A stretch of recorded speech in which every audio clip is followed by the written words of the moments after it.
I'm on the phone with a potato. Hello, my friend. Thank you for calling. Your Amazon also insurance warranty has expired. I think Amazon prepaid card. Do you like China? Do you like potatoes? You're not going to want to miss this. So the free potato, what kind of specs does it have? Essentially out of the dumpster, this potato, it had an Athlon X2 640. This is a 4-core, 4-thread CPU. Quite potato for today. It has very little cache, the cores are very slow, and pretty much anything you do these days is going to 100% utilize these cores. Along with that, we had actually a 1 terabyte hard drive, 7200 RPM, so we could actually use that as a storage drive for our games that we do decide to download. Stock, this had 4 gigabytes of DDR3 as well, so potato. Essentially, the problem with this potato is out of box or out of dumpster, it's really not going to do anything. It's so hamstring with its specs, and it's so old that not only is it old, but it's dirty. So we're going to completely tear it apart. We're going to clean the shit out of it. We're going to drop in $31.87 of AliExpress and used performance parts, and we're going to make this thing the budget potato. And doing the budget potato, we're going to game on it, we're going to do a few small office tasks, and then we're going to move it along to someone else. So doing this, we're saving the environment, we're saving parts from the recycle bin, and we're giving someone an office PC. So this is the ultimate potato. The first upgrades that we need to do is we need to upgrade the RAM because 4 gigabytes is just not enough. So if you look around on AliExpress, there's all kinds of different brands. You got Wall RAM, Gong Dong RAM, Scam Your Mother RAM. There's all kinds of different RAM. So I did a new theory of mine where I just watched a bunch of and doing that, they send you offers and deals like that. So I watched these wall RAM ones, which I'm holding in my hand right now. Together, we got these for $13.17 combined. But I purchased them at different times, so I checked back daily and I looked to see if there were deals going on. So I used my coins, I had coupons, or any of this stuff. Sometimes if you just check over and over and over and over and over, the algorithm will recognize that and you can get these on sale for nothing. Yeah, so I picked one of the sticks up for $7.79 and the other stick for $5.38, so that's not bad. Another one of my upgrades that I wanted to make was a SSD to this build because the hard drive is just so slow. So I ended up picking up a Jin Yar, or Jin Yar. I don't know what in the AliExpress that means, but it was a SATA 240 gigabyte SSD for $13.70. So that puts us at $26.87 in upgrades, which is not bad for a dumpster PC. For our last upgrade, I visited my recycle center and I picked up the HD 7730, a very unusual graphics card with no PCIe power connector. I've actually never seen this card before, and I thought it was a 7770, but there was no power connector, and I had no idea what it was. I've never seen one. So I picked this up, and the guy thought it was a lower-end card because it had no power connector, so I ended up getting it for $5. So that puts our total to $31.87 for the potato. What's really interesting about this potato is that I found it at a dumpster about a year ago, and now we're going to be putting in a GPU into it. And the GPU, like I said, was the HD 7730. It's basically an entry-level GPU. It was launched on May 1st, 2013. It's a 28 nanometer GPU, so it's relatively new, and they call it the Cape Verde graphics processor. In the Cape Verde L3 variant, the card supports DirectX 12, even though it supports DirectX 12, it's only 11_1, so it can be problematic with newer titles, especially newer DirectX 12 titles. Essentially, this uses the same GPU as the HD 7770, but the HD 7770 has all 640 shaders enabled. This one only has 384. AMD put a 1 gigabyte of GDDR5 on this, and some variants actually have 2 gigabytes of GDDR3.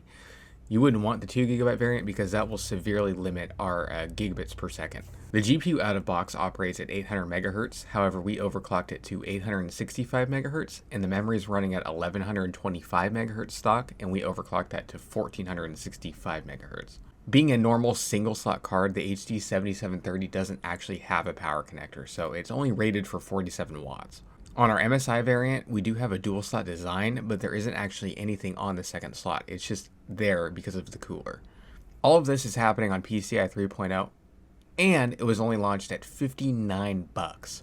That's just mind-boggling to think of today, a GPU coming out at $59.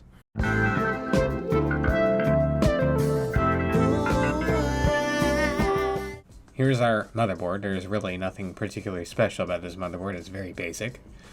You have a heatsink and a 4-pin. Also, don't mind the extra part we're going to be cleaning today, along with the other motherboard, since I got all my stuff out. Clearly, this board has never been cleaned. It's never been out of the system. And it's in deep need, especially on these ports, especially on this fan, especially near the heatsink areas. We're just going to be taking all that stuff off and just spraying. So let's take a quick look at this CPU cooler. Clearly, this thing has not been serviced since new, but we're just going to quickly rip this thing off and take a look at it. So clearly not the worst ever. The paste is definitely dried, but this thing has definitely never been cleaned. So let's give it the old spray down. And we're just going to be using some basic brake clean that you would find at your local parts store or Walmart, and giving it a quick WD-40 right after. But as you can see, especially in this clip here, when we give it the brake clean spray down, the compressed air and the brake clean is the perfect additive to just blow the dust off. And you could use anything you want. I just prefer brake clean since it's the easiest and cheapest to use out of pretty much anything. People are probably wondering, this is completely safe as long as there's no electricity and electronics. Make sure you remove your CMOS battery. Other than that, this is completely safe and is left out to dry. When I did do this, I did not use this motherboard for like a week. So just give it a few days and it should be fine.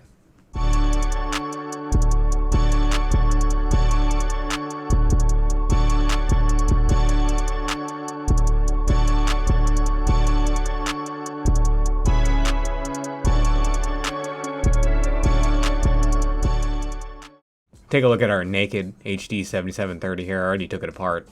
Just going to be giving this one a clean little wipe down, quick paste replacement, and move on with the show with this one. Basically just going to take a wipe, an alcohol wipe, and just get all in and around the die, make sure there's no paste left, get all the loose dust off the PCB, and call it a day on this one. This is pretty basic, pretty easy, pretty clean as it is. It's actually pretty neat. You guys get to see this little behind the scenes of me refurbing these components. Especially on plastic, I like to give it a little spray down of this leather cleaner. What I've found is it's manufactured for leather, and it does work well on leather, but I've used this in my car a lot, and especially on plastics, it forms a really nice, clean, shiny coat, and it dries to the touch, so it's not greasy, it's not anything terrible. I wouldn't spray this on PCBs, but heat sinks, cases, go ahead and give it a spray down and just wipe it clean. It looks fantastic on fans and plastics.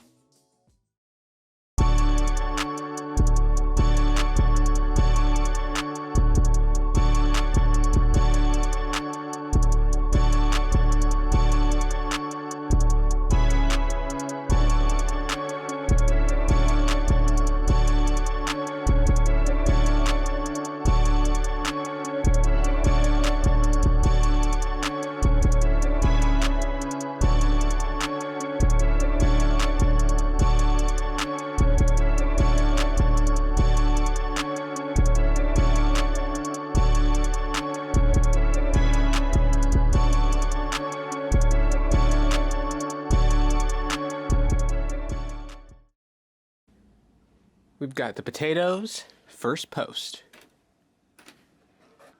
Do we have a signal? Do we have a signal? Do we have a signal? Out of the potato. Signal potato? Explain it, there's no HDMI plugged in. LOL. Does the potato have a signal? Potato signal? Signal from the potato! A potato flew around my room before you came, excuse. So our first game up is Fortnite at 720p windowed mode with 35% resolution scale, which we made the window even smaller to try to help it out. We did get an average of 44 FPS with 4 1% low and a 3 of 0.1% low. The numbers don't really show how bad the game played. It was extremely stuttery, and any CPU demanding areas absolutely bottlenecked this GPU, even though the GPU is extremely weak, which is mind-boggling. Somehow I was able to get a couple frags. I have no idea how I was able to kill him with the micro stutter that I had. So just for shenanigans, I upped the resolution to 1080p with low still, put it up to 80% scale to see the GPU kind of flex a little bit, and we still did get a 38 average and a 12 1% low and a 2 0.1% low, which is still not what we're looking for because it's still stuttery. But the game did look better, and we can definitely see the GPU has a little more horsepower in there to get us to where we need to be. For our worst experience yet, which I'm a little surprised by, not gonna lie, was Overwatch. I wasn't really expecting much considering this game can be demanding in some situations, but this game, for the most part, can run on most stuff. And at 1024 by 768 at low, we got an average of 46 with a 1% low and a 0.1% low. And this is real-time gameplay, by the way. I mean, there was a point where I saw 1,000 plus millisecond latency, not playable at all. What's really interesting is even on these larger maps I was having issues, but the more I played, the better it got. I'm not really sure why that was happening, but on some of the smaller maps, the performance wasn't too bad, and I could play it, but it wasn't a great experience. I mean, the frame rate graph and the millisecond latency graph looked like a heartbeat monitor, and it's not supposed to look like a heartbeat monitor. It's supposed to be relatively flat to give you a smoother experience, which is what you should be looking for.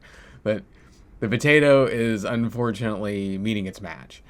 When I was making this, I'm not gonna lie, I started to feel bad for the PC, especially after Overwatch. So I wanted to load up something more time period correct. So we loaded up Bad Company 2, which is a time correct piece for this PC.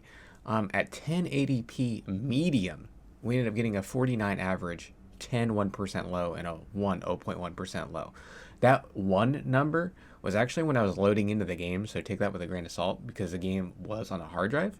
But if we look at the time graph and we look at the frame rate, we're seeing a smoother experience. We're seeing explosions happening. We're seeing CPU stuff happening, and it's actually flowing. It's not hitching. It's not stuttering. This is more along the lines of what I would expect is time period correct games from 2010 should perform perfect on here, which is exactly what we're seeing. And it didn't hamper my performance at all, and I was able to get in there and get some frags.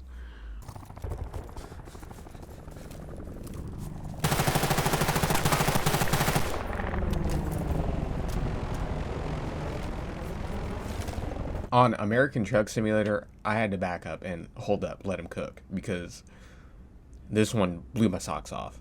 At 1600 by 900 low, it got 53 average, 23 1% low, and a 5 0.1% low.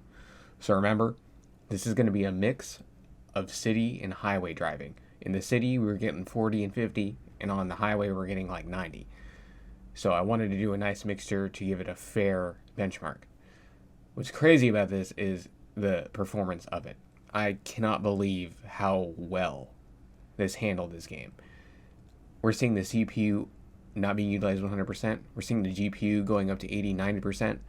This is a perfect mixture and a perfect example of what should be ran on the potato. Now for my good old friend Counter-Strike. And with its old age, it's definitely starting to show improvements in performance. But on low-end hardware, especially like this, the CPU is absolutely holding it back. Only at 640 by 480, we were only able to get an average of 64 with a 21 1% low and a 7 0.1% low. Now, with that said, I could definitely play and hit some shots. Not all the time will it be this laggy. Especially when you play competitive or you play casual, there won't be any bots, so you'll get a tad bit more FPS. But you still do have those setters that we saw in Overwatch and Fortnite, which is interesting because this game is older, but it has also seen some updates. And with the move to Counter-Strike 2 happening, I doubt this potato would even be able to play that. Now that we're winding down this video and we've looked at all these different games and checked over the hardware, I think it's worth actually listening to a few of my opinions on this, and I have a few disclaimers as well. So in the top left corner, especially of this Fire Strike, I'm just going to play in the background. I actually put Athlon X6 640. And this is actually the X4. So just be known that the CPU is actually the X4 640. It's the quad core, not the 6 core. And the RAM and SSD were put in after I refurbed the computer. So I did all the tests with the new hardware. But I will say, in YouTube and browsing the internet, this computer is fine. It's not bad at all. Like, there's no slowdown, there's no hitches, it's completely fine. But obviously it can't play games from 2022 and 2023. We get that. As you can see from these Fire Strike results, it's not fast enough. So if you want me to take a look at this GPU in another game or with a better system, let me know, because I think I will. I think this GPU still has a little bit more headroom left, and the CPU was definitely holding it back.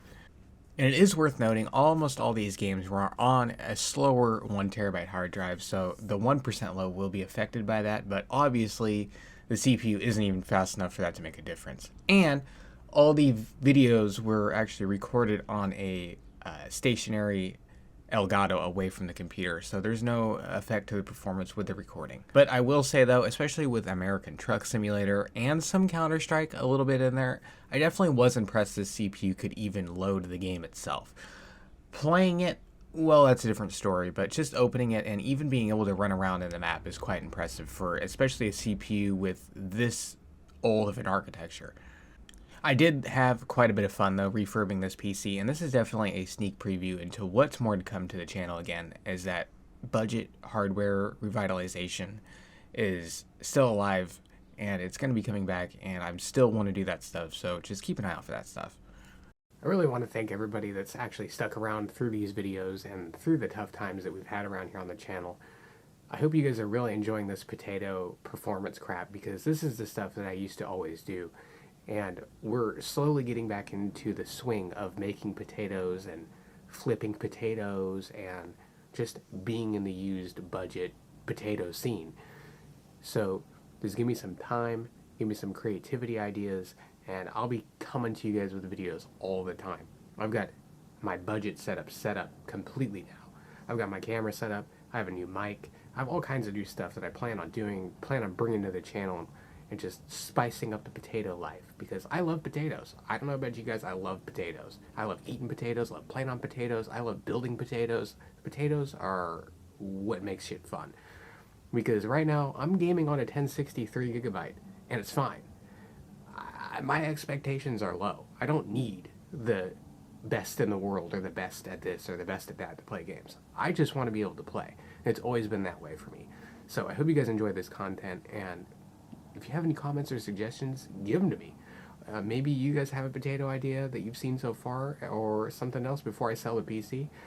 If you've got one, let me know. But I really hope you guys enjoyed this video. Smash that like button, and we'll see you guys in the next one very soon. I'll see you guys in the next one.